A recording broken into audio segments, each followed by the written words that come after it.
राजनीति की चाल से दुनिया के हाल तक, खेल के मैदान से किसान के खलियान तक, दिन भर की हर छोटी बड़ी खबर को समेटे खबर के हर किरदार को दिखाते हैं हम। डीडी न्यूज का प्राइम टाइम शो, सटीक और भरोसेमंद खबरें, खबर ही नहीं खबर का विश्लेषण भी, नए तेवर, नए कलेवर, नई धार और नई रफ्तार के साथ देखिए न्यूज नाइट हर रात 8 बजे सिर्फ डीडी न्यूज पर। नमस्कार, मैं हूं चंद्रशेखर जोशी। भारत ने डिजिटल भुगतान के क्षेत्र में एक नई मिसाल कायम की है। चालू वित्त वर्ष की अगर हम बात करें तो अक्टूबर तक यूपीआई के जरिए ट्रांजैक्शन ने रिकॉर्ड 7,000 करोड़ के आंकड़े को पार कर लिया है। भारत में डिजिटल पेमेंट हो या सरकारी योजनाओं में लाभार्थियों को डिजिटल हस्तांतरण के जरिए मिलने वाला धन, या टोल प्लाजा पर डिजिटल इलेक्ट्रॉनिक मोड के जरिए होने वाला भुगतान, भारत नित नए कीर्तिमान स्थापित कर रहा है। आम आदमी के जीवन में डिजिटल प्रक्रियाएं बहुत बड़ा बदलाव ला रही हैं। इसी पर आज हम चर्चा करेंगे, लेकिन उससे पहले एक रिपोर्ट आपको दिखाते हैं। डिजिटल भुगतान के क्षेत्र में भारत पूरी दुनिया के लिए मिसाल बनकर उभरा है। देश में लगातार यूनिफाइड पेमेंट इंटरफेस यानी यूपीआई के जरिए ट्रांजैक्शन नई ऊंचाइयां छू रहा है।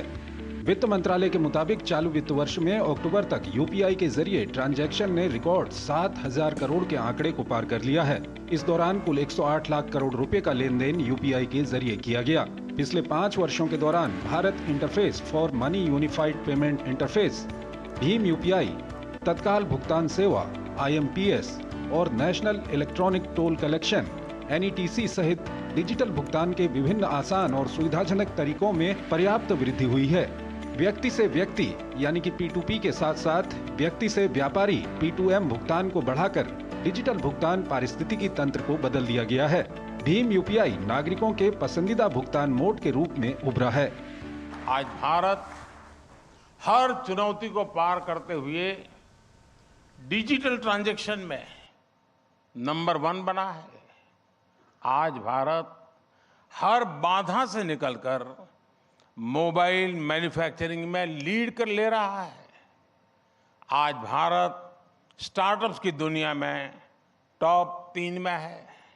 आज भारत दुनिया का सबसे बड़ा स्किल्ड पूल अपने आप बना रहा है।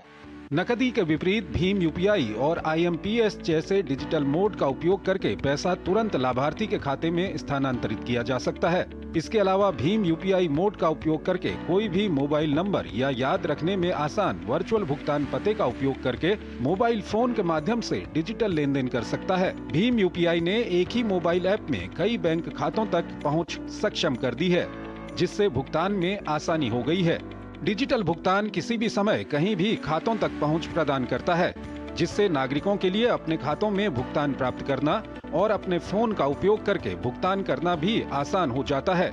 हाल ही में लॉन्च किया गया UPI 123 पे फीचर फोन उपयोगकर्ताओं को सहायक वॉइस मोड में UPI के माध्यम से डिजिटल लेन देन करने में सक्षम बनाता है, जिससे ग्रामीण क्षेत्रों में डिजिटल लेन देन और वित्तीय समावेशन की सुविधा मिलती है। पहले सरकारी योजनाओं से जुड़े नकद भुगतान में काफी भ्रष्टाचार होता था और लाभार्थी को या तो भुगतान नहीं पहुंचता था या पूरा नहीं पहुंचता था। लेकिन अब भुगतान के डिजिटल तरीकों के माध्यम से लाभ सीधे लक्षित लाभार्थी के खाते में स्थानांतरित कर दिया जाता है और ये तात्कालिक भी होता है। इसी तरह NETC प्रणाली ग्राहक को रेडियो फ्रीक्वेंसी का उपयोग करके टोल पर रुके बिना राजमार्ग पर टोल प्लाजा पर इलेक्ट्रॉनिक भुगतान करने में सक्षम बनाती है। भारत बिल भुगतान प्रणाली BBPS, internet banking, mobile app जैसे कई चैनलों के माध्यम से उपभोक्ताओं को एक इंटरऑपरेबल और आसानी से सुलभ बिल भुगतान सेवा प्रदान करती है। इसी तरह बैंक और अन्य ऋण देने वाले संस्थान खुदरा ऋण और व्यवसायों को ऋण देने के लिए नकदी प्रवाह आधारित ऋण निर्णय लेने के लिए डिजिटल लेन देन इतिहास का उपयोग कर सकते हैं। यही नहीं, पूरे भारत में डिजिटल भुगतान पूरी तरह सुरक्षित हैं, क्योंकि लेन देन करने के लिए कई स्तरों के प्रमाणीकरण की आवश्यकता होती है। चंद्रशेखर जोशी की रिपोर्ट, DD न्यूज, दिल्ली। और आइए अपने मेहमानों के पास चलते हैं। फिलहाल हमारे साथ एक मेहमान जुड़े हुए हैं, एक मेहमान कुछ देर में हमारे साथ जुड़ेंगे। कुणाल कलवाटिया हमारे साथ जुड़े हुए हैं, चीफ ऑफ प्रोडक्ट्स हैं एनपीसीआई के, national payment corporation of India के। कुणाल जी, ये जो आंकड़े आए हैं क्या कुछ कह रहे हैं? ये दुनिया के सामने एक भारत की तस्वीर ये पेश कर रहे हैं। आंकड़े हमारे पास अक्टूबर के हैं, हालांकि अब नवंबर के आंकड़े भी शायद आपसे मेरी अब इससे कुछ देर पहले जब बात हो रही थी, नवंबर के आंकड़े भी शायद उपलब्ध हैं। जी धन्यवाद। आई थिंक यूपीआई एक बहुत ही सिंपल है, सुरक्षित और तेज बैंक टू बैंक ट्रांसफर करने का मैकेनिज्म है, पेमेंट सिस्टम है। इससे जो भारतीयों को फायदा हुआ है, आज की डेट में जो आप बात कर रहे हैं, नवंबर के मंथ में 1124 करोड़ ट्रांजैक्शंस हुए हैं, जिसमें 17 लाख करोड़ रुपए बैंक टू बैंक खातों में ट्रांसफर किए गए हैं कस्टमर से। ये ट्रस्ट दिखाता है कस्टमर्स का। ये बताता है कि कस्टमर और जो मर्चेंट्स हैं, दोनों का जो ट्रस्ट है यूपीआई में वो कितना ज्यादा है। और आई थिंक जो फेस्टिवल पीरियड गया अभी दिवाली का और नवंबर के मंथ में, उसमें कस्टमर्स ने इसको बहुत ही सराहा और यूज किया है यूपीआई को। कस्टमर्स के लिए आज की डेट में फटाफट पेमेंट करना, मर्चेंट्स को पैसा कलेक्ट करना और ये जो आदान प्रदान है पैसे का, ये जो यूपीआई ने बहुत सरल और फास्ट कर दिया है, इससे जो देश के और कस्टमर्स हैं वो फायदा उठा रहे हैं। जी, और इसके अलावा अगर हम पूरी दुनिया में एक तस्वीर की अगर हम बात करें, जो भारत की तस्वीर है, दुनिया के कई देश और उन देशों के नेता भी जब भारत में आ रहे हैं, वो यूपीआई का जो पेमेंट सिस्टम है और उसके अलावा जो भारत का डिजिटल पेमेंट सिस्टम है उसकी काफ़ी तारीफ भी करते हैं। तो दुनिया में अगर हम देखें तो भारत किस स्थिति में हम कह सकते हैं अगर हम डिजिटल पेमेंट्स की बात करें तो? इसमें मैं ये कहूँगा कि जो हमारा यूपीआई का अनुभव है, ये हम उनसे शेयर कर रहे हैं, उन्हें बता रहे हैं कि किस तरह से हमने भारत में यूपीआई के थ्रू डिजिटल पेमेंट्स को ग्रो किया है, हमने कैसे डिजिटलाइजेशन किया है, इससे कस्टमर को, मर्चेंट को, बैंकों को क्या फायदे हुए हैं, हम उनसे शेयर भी कर रहे हैं। और जो उनके देश में कस्टमर्स की प्रॉब्लम्स है और उनको समझ के हम उनके लिए सॉल्यूशंस बना भी रहे हैं, साथ में हम सीख भी रहे हैं। जी, उसके अलावा अगर हम बात करें भारत में जो भुगतान प्रणाली है, खासकर सरकारी योजनाओं में जो लोगों को भुगतान किया जाता है, उसमें कई सालों पहले अगर हम चले जाएं तो काफ़ी एक तरह का भ्रष्टाचार उसमें देखने को मिलता था। जो पूरा का पूरा पैसा है या तो वो जो लाभार्थी हैं उन तक पहुंचता नहीं था, या उन तक पहुंचता भी था तो वो उतना नहीं पहुंचता था जितना सरकार की ओर से दिया जाता था। अब हम ये देख रहे हैं कि जो डिजिटल पेमेंट प्रणाली है, इससे ये पूरा का पूरा जो भ्रष्टाचार है ये खत्म हो चुका है। इस पर क्या कुछ कहेंगे आप? इसमें इतना ही कहूंगा कि जो डिजिटल पेमेंट्स है उसमें बैंक टू बैंक ट्रांसफर होता है। जिस कस्टमर को जब उसके बैंक के खाते में पैसे जमा होते तो उसको एसएमएस के द्वारा बैंक उनको इन्फॉर्म कर देता है, कस्टमर को मालूम पड़ता है कि उसको पैसे आ गए हैं। तो इससे क्या हो गया कि जो कम्युनिकेशन लिंक है कि किसको क्या मिला और किसको क्या फायदा हुआ, ये इस पे बहुत ही क्लियर कस्टमर को विजिबिलिटी रहती है कि उसके अकाउंट से कब पैसे आए, कब पैसे कटे। उससे जो कस्टमर को फायदा होता है और जो विजिबिलिटी होती है, उसका काफी फायदा है डिजिटल पेमेंट्स में।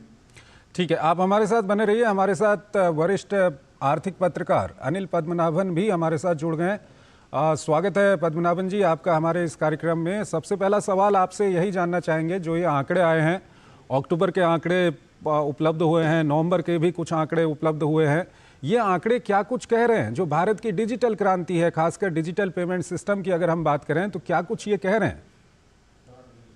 पहला तो जो इसका जो इंटरप्रिटेशन है कि जो डिजिटल इकोनॉमी है उसका जो फुटप्रिंट है रोज़ाना बढ़ रहा है। तो अब 10 बिलियन ट्रांजैक्शन क्रॉस कर गया है और अभी हाल में ही एनपीसीआई चीफ ने कहा है कि वो 1 बिलियन ट्रांजैक्शन एक दिन में होंगे। तो आप अंदाज़ा लगा लीजिए, 2016 में हज़ारों में होते थे ट्रांजैक्शन, आज बिलियन में हो रहे हैं, करोड़ों में हो रहे हैं। और दूसरी बात ये है कि इसमें 2/3 से ज़्यादा 200 और 500 रुपए के नीचे ट्रांजैक्शन है। तो मतलब आम पब्लिक जो है इसका खूब इस्तेमाल कर रहा है। तो हम मेरे हिसाब से ये दो बड़े मुद्दे हैं, जो इंटरप्रिटेशन है, जो अभी लेटेस्ट डेटा है। बिल्कुल। और उसके अलावा अगर हम लोगों में जागरूकता की बात करें तो आज की डेट में जहां भी हम लोग जाते हैं, हम देख रहे हैं कि छोटे से छोटा व्यापारी भी अब डिजिटल पेमेंट का उपयोग करता है। और अधिकतर लोग हम देख रहे हैं कि अब बिल्कुल वो पूरी तरह से डिजिटल मोड में चले गए हैं पेमेंट की अगर हम बात करें। तो ये जो जागरूकता है ये लोगों में जिस तरह से फैली है उसी का असर है कि आज आंकड़े अपने आप में बयां कर रहे हैं उस हकीकत को। इस जागरूकता को लेकर आप क्या कहेंगे, और खासकर जो एक राजनीतिक नेतृत्व है इसको लेकर के जो जागरूकता फैलाई गई है, प्रधानमंत्री हम देख रहे हैं कि आज भी प्रधानमंत्री वाराणसी में एक कार्यक्रम के दौरान लोगों से अपील कर रहे थे कि ज़्यादा से ज़्यादा आप डिजिटल पेमेंट कीजिए। तो ये जो अपील है उसका फ़र्क कितना आप देख रहे हैं लोगों में? जी, वो तो लोगों के डेली लाइफ में ये नजर आ रहा है। तो आपने अभी थोड़ी देर पहले लाभार्थियों का जो उदाहरण दिया, तो ये अब जो डायरेक्ट बेनिफिट ट्रांसफर जो भारत सरकार ने शुरू किया है, तो मैं एक आंकड़ा आपके सामने रखना चाहता हूँ। तो जो डीबीटी के थ्रू 3 लाख करोड़ का बचत हुआ है भारत सरकार को, और ये आप इसका अनुमान लगा दीजिए, ये एक भ्रष्टाचार था, लीकेज था, जो गोस्ट अकाउंट थे सब बंद हो गया, क्योंकि आपने एक जैम जो कहते हैं ना, जनधन, आधार और मोबाइल, मतलब एक व्यक्ति का जनधन बैंक अकाउंट, उनका आधार और उनका मोबाइल नंबर, इन तीनों को जोड़ के एक तरीके का इकोनॉमिक जीपीएस बनाया गया, जिसमें पब्लिक जो भी लाभार्थी है, महिला हो या पुरुष हो, सबको डायरेक्टली बेनिफिट ट्रांसफर मिल रहा है। तो अब ये अपनी निजी जिंदगी में पब्लिक जब देखता है तो जागरूकता तो ऑटोमेटिक है। दूसरा है, आप कहीं भी जाइए, किसी भी शहर में जाइए, नुक्कड़ में जाइए, तो आप अगर आपको कुछ 10 रुपए का भी कोई जूस लेना हो तो अब एक क्यूआर कोड लगा होता है, तो जो भी आप स्कैन किया तुरंत पे कर दिया। तो जागरूकता तो मतलब इस एक तरीके से मोमेंटम पा लिया है इसने, तो अब तो फैल रहा है। अब ये वो जो एक जमाने में था 2016 में जागरूकता की जरूरत थी, आज ये अपने ही मोमेंटम पे चल रहा है। ठीक है, कुणाल कलवाटिया जी, अगर हम जागरूकता की बात करें, क्योंकि आप सीधे सीधे इससे जुड़े हुए हैं, आप हालांकि ये सवाल अभी हमने अनिल पद्मनाभन जी के सामने भी रखा था, जागरूकता के लेवल पे कितनी जागरूकता आप देखते हैं और आपको क्या लगता है अभी लोगों को कितना और इसको लेकर के जागरूक करने की ज़रूरत आप समझते हैं?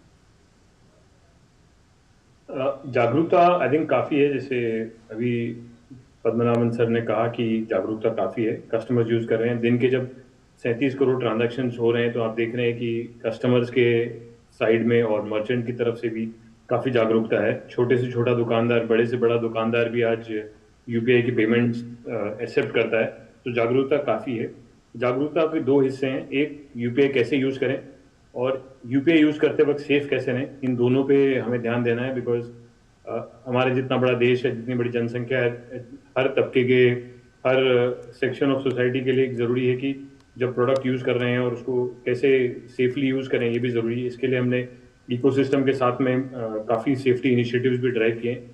और अगर आप देखें, जिस तरह से 2016 में जो प्रोडक्ट हमने लॉन्च किया था, जिसमें आप एक स्कैन करके पेमेंट कर सकते थे, उसके ऊपर काफी फीचर्स भी ऐड किए हैं। आज आप आईपीओ में इन्वेस्टमेंट कर सकते हैं, इसके थ्रू आप अपना रुपए कार्ड, क्रेडिट कार्ड अटैच कर सकते हैं यूपीआई में और फिर उसको आप यूज कर सकते हैं। आप अपने जैसे बिजली के बिल का भुगतान है, गैस के बिल का भुगतान है, इसको आप ऑटो पे लगा सकते हैं। ये जो इसके जो फीचर्स में हमने डेवलपमेंट किए हैं लास्ट 3-4 सालों में, वो और भी जरूरी है और उनकी भी जागरूकता बढ़नी फिर जरूरी है, क्योंकि फिर वो कस्टमर के लिए चीजें आसान बनाता है।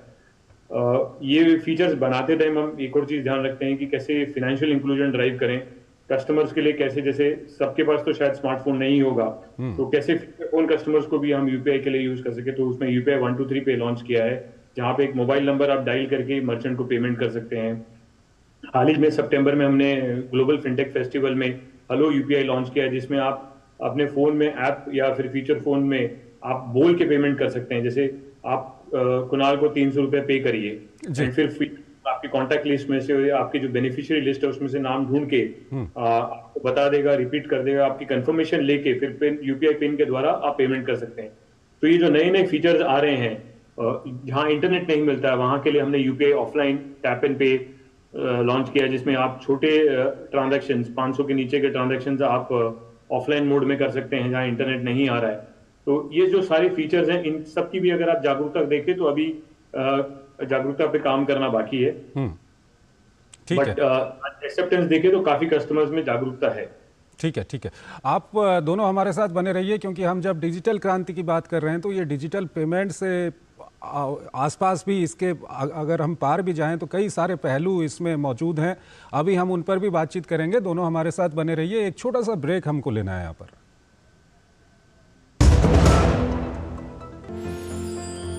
साल बरस और सदी नहीं, एक युग गुजर जाएगा। उम्र न पूछो वंडर की, जब फर्क नजर आएगा। वंडर सीमेंट, फर्क नजर आएगा। गोल्डी छोले मसाले, जहाँ जाए रिश्ते बनाए, जहाँ जाए रिश्ते बनाए, गोल्डी मसाले। लाइफ में फाइनेंशियल आजादी के लिए एनपीएस जरूरी है। रिटायरमेंट में फाइनेंशियल आजादी रहे जारी, एनपीएस से आज ही करे तैयारी। एनपीएस जरूरी है। तुम्हें पता है इन्वेस्टर्स के लिए एक इन्वेस्टर प्रोटेक्शन फंड होता है, आईपीएफ। लेकिन अगर तुम्हारा ट्रेड एक्सचेंज पर एग्जीक्यूट नहीं हुआ या फिर कोई गारंटीड रिटर्न्स वाली स्कीम है तो ये आईपीएफ आपकी मदद नहीं कर सकता है। और अगर आपका ब्रोकर ही डिफॉल्टर बन जाए तो फिर आईपीएफ आपको कॉम्पेंसेशन दिला सकता है। कहाँ से सीखा? एनएसई की साइट पर। सोच कर, समझ कर, इन्वेस्ट कर। माँ, ये खीर किसके लिए? आज तेरे दादाजी का जन्मदिन है, उनके लिए। तो मैं दादाजी को क्या दूँ? अपना मोबाइल फोन देना। ये क्या कर रही है? दादाजी के लिए आयुष्मान कार्ड बना रही हूँ। घर बैठे? हाँ। आयुष्मान ऐप पर जाकर अपना या परिवार के सदस्य का नाम लाभार्थी सूची में ढूंढे, आधार, ओटीपी या फेस ऑथ द्वारा ऑथेंटिकेट करें, डिटेल्स भरें। अब मोबाइल से फोटो खींचकर अपलोड करें। दादाजी, ये लीजिए अपना आयुष्मान कार्ड। ये उपहार तो जीवन भर काम आएगा। और एक प्रकार से पीएम जय अब गरीबों की जय बन गई है। 5 लाख तक के मुफ्त उपचार की गारंटी, स्वास्थ्य का वरदान आयुष्मान। साल बरस और सदी नहीं, एक युग गुजर जाएगा। उम्र न पूछो वंडर की, जब फर्क नजर आएगा। वंडर सीमेंट, फर्क नजर आएगा। स्वागत है आपका। ब्रेक के बाद हम बात कर रहे हैं कि भारत किस तरह से पूरी दुनिया में डिजिटल क्रांति का परचम लहरा रहा है। हमारे साथ 2 खास मेहमान यहाँ पर मौजूद हैं। हमारे साथ कुणाल कलवाटिया मौजूद हैं जो चीफ ऑफ प्रोडक्ट्स हैं एनपीसीआई के। हमारे साथ सीनियर इकोनॉमिक जर्नलिस्ट यहाँ पर मौजूद हैं अनिल पद्मनाभन। और दोनों से हम इससे जुड़े हुए सभी पहलुओं पर हम बातचीत कर रहे हैं। अनिल पद्मनाभन जी, क्योंकि एक न्यूज़ फ्लैश इस वक्त हमारे टेलीविज़न पर चल रहा है, इसमें ये बताया जा रहा है कि किस तरह से जो रिफ़ंड है वो रिफ़ंड बढ़ा है, टैक्स बढ़ा है। तो अगर हम डिजिटल भारत की अगर हम बात करते हैं तो हम देख रहे हैं कि आज की डेट में अगर आप इनकम टैक्स रिटर्न भी फाइल करते हैं तो 1 महीने के अंदर में आपका रिटर्न आ जाता है। उसके अलावा इनकम टैक्स रिटर्न फाइल करने में आपको कई तरह की सहूलियतें हैं। जीएसटी की हम बात करें तो वहाँ पर डिजिटल जो है वो काफ़ी कुछ सिस्टम वहाँ पर डिजिटल है, उसमें सहूलियत मिलती है। तो डिजिटल पेमेंट से अलग जाकर अगर हम जो डिजिटल सिस्टम है जो प्रभावित कर रहा है विभिन्न तरह से लोगों के जीवन को, उसकी अगर हम बात करें तो इस पर क्या कुछ कहेंगे आप? देखिए, ये ना अगर हम इसको पीछे हट के देखें तो इसका मतलब क्या है। जो आप डिजिटल ट्रांजैक्शन करते हो, एक तुरंत होता है, दूसरा इसमें यकीनन जिस व्यक्ति को आप ट्रांसफर कर रहे हो उन्हीं के पास जाता है, कोई बीच में कोई अड़ंगी मार नहीं सकता। तो इसका एक ही मतलब इंटरप्रिटेशन है कि मतलब है कि ईज ऑफ डूइंग बिजनेस। तो पहले डिजिटल ट्रांजैक्शन के पहले आप खुद ही सोचिए, अब आपने ही बैंक से आपको पैसे निकालने थे तो 1 घंटा आपका निकल जाता था। बैंक में जाते थे, टेलर से पहले उनके पहले आपके फाइलों पे रजिस्टर होता था, फिर साइन होता था, मैनेजर का साइन होता था। इसके 1 घंटा लग जाता था आपके पैसे निकालने में। आज आप सीधा एटीएम गए, निकाल लिया। अब क्यूआर कोड जो आया एनपीसीआई के द्वारा, आपने स्कैन किया, तुरंत पेमेंट कर दिया। तो इसमें आप सोचिए, मतलब हमारे निजी जिंदगी में जो 1 घंटा लगता था हमें, अब सेकंडों में होता है। तो इसका अब देश में बिजनेस की तरफ से देखोगे तो सोचिए कितना फायदा हुआ है। तो जो हम कहते हैं कि 10 बिलियन ट्रांजैक्शन कर रहा है महीने में, इसकी स्केल सोचिए। और दूसरी जो बात है, ये भारत का एक पहचान हो गया दुनिया में। तो एनपीसीआई कुणाल जी समझा देंगे ज़्यादा बेहतर मेरे से, बट ग्लोबल फुटप्रिंट बन गया है देश का। अब एनपीसीआई जो है ये नहीं कि इंडिया में ही यूज़ हो रहा है, ये यूपीआई जो है ये अब मिडिल ईस्ट में यूज़ हो रहा है, सिंगापुर में यूज़ हो रहा है, यूरोप में यूज़ हो रहा है। और अब तो जो हमारे जो बाहर जाते हैं काम करने के लिए मजदूर लोग या बिजनेसमैन जो भी हैं, अब वो पैसे रेमिटेंसेस डायरेक्टली इनके थ्रू ट्रांसफ़र कर सकते हैं। तो पहले होता था आप जाओ किसी एजेंसी को दो, वो अपना कमीशन लेते थे। इनका अभी फ़िलहाल तो मुझे लगता है 0 कमीशन पर है। तो आप डायरेक्टली पैसे ट्रांसफ़र कीजिए, अपने अकाउंट पे आइए। तो आप किसी तरफ से देखो जो डिजिटल फुटप्रिंट को जो बढ़ावा मिला है यूपीआई के और एनपीसीआई के थ्रू, इसके बाकी सेक्टर्स में भी इम्पैक्ट हुआ है। एंड आखिरी में मैं यही कहना चाहता हूँ, ये जो यूपीआई है ये एक इंडिया स्टैक करते हैं, ये कुणाल जी ज़्यादा अच्छा समझाएंगे मेरे से। तो इंडिया स्टैक जो है एक ओपन डिजिटल आर्किटेक्चर फ्रेमवर्क है। अब ये G20 का जो अभी हाल में ही समिट हुआ था दिल्ली में, उन्होंने ये अडॉप्ट कर लिया है ग्लोबली। मतलब हर देश में अगर वो चाहते हैं तो वो ये लागू कर सकते हैं, और भारत इसको मतलब इसकी लीडरशिप दे रहा है। तो आप सोचिए किस तरीके से डिजिटल ट्रांजैक्शन ने देश हमारी निजी जिंदगी में फ़ायदा नहीं उठाया, देश की छवि बदल दी। बिल्कुल। कुणाल जी, इसी पर अभी आपसे बातचीत करेंगे किस तरह से भारत एक लीडरशिप दे रहा है पूरी दुनिया को, लेकिन एक छोटा सा ब्रेक हमको लेना है। आप दोनों हमारे साथ बने रहिए। लाइफ में फाइनेंशियल आजादी के लिए एनपीएस जरूरी है। रिटायरमेंट में फाइनेंशियल आजादी रहे जारी, एनपीएस से आज ही करे तैयारी। एनपीएस जरूरी है। तुमने नौकरी छोड़ दी, अब आगे क्या प्लान है? Full time mutual fund distribution. बेटा, इतने में घर कैसे चलेगा? पापा, मेरे पास 150 क्लाइंट्स ऑलरेडी हैं और नए क्लाइंट्स मिलते रहते हैं। अब नौकरी छोड़कर full time mutual fund distributor ही बनूंगा। आप भी मेरी तरह म्यूचुअल फंड डिस्ट्रीब्यूटर बन सकते हैं। जानिए कैसे? mfdkareshuru.com पर। तो करें शुरू। अब क्या देख रहे हो पापा? तुम कहते हो ना कि स्टॉक मार्केट में बहुत सोच समझकर इन्वेस्ट करना चाहिए, बस थोड़ा सा ज्ञान ले रहा। किससे? हर एक स्टॉक्स एक्सपर्ट है, मस्त एजुकेशनल वीडियोस बनाता है और अच्छी इन्वेस्टमेंट की टिप्स भी देता है। पापा, इन वीडियोस पे ना जाएं, अपना रिसर्च खुद करें या सेबी रजिस्टर्ड इन्वेस्टमेंट एडवाइजर से संपर्क करें। एजुकेशन के नाम पर कुछ इन्फ्लुएंसर्स अक्सर इन्वेस्टर को मिसगाइड करते हैं, नुकसान आपका होगा। सोच कर समझ कर इन्वेस्ट कर। साल बरस और सदी नहीं, एक युग गुजर जाएगा। उम्र न पूछो वंडर की, जब फर्क नजर आएगा। वंडर सीमेंट, फर्क नजर आएगा। स्वागत है आपका। ब्रेक के बाद हम बात कर रहे हैं डिजिटल क्रांति, भारत की डिजिटल क्रांति पे। और इस डिजिटल क्रांति से न सिर्फ जो भारतवासी हैं, जो देश के अंदर रह रहे हैं, उनको फ़ायदा हो रहा है, बल्कि भारत दुनिया के लिए एक मिसाल बन रहा है। इसको लेकर के दो खास मेहमान हमारे साथ जुड़े हुए हैं। कुणाल कलवाटिया हैं, चीफ ऑफ प्रोडक्ट्स हैं एनपीसीआई के, और Anil Padmanabhan senior economic journalist हमारे साथ जुड़े हुए हैं।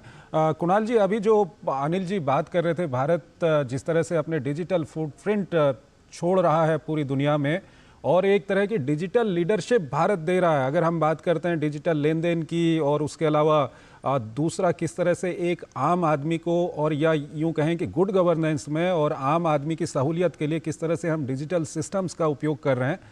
आप क्योंकि इससे सीधे जुड़े हुए हैं, तो भारत के जो ग्लोबल डिजिटल फुटप्रिंट्स की अगर हम बात करें, तो उसको आप किस तरह से एक्सप्लेन करना चाहेंगे हमारे दर्शकों को?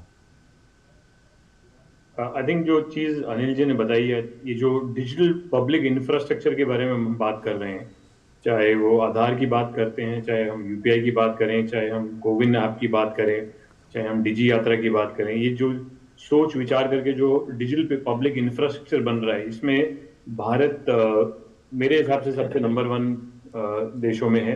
मोस्टली सारे देशों से आगे है उसमें। और मैं देखता हूँ किस तरह से जो एक फिलॉसफी है कि हम एक ऐसा इंफ्रास्ट्रक्चर बनाएं जिसमें कस्टमर्स, मर्चेंट्स, हर टाइप के बैंक्स, जो ये सबको लेके, चाहे दूसरे जो देश हैं वो आपके सिस्टम पे, भारत के सिस्टम पे कितना इंटरेस्ट दिखा रहे हैं?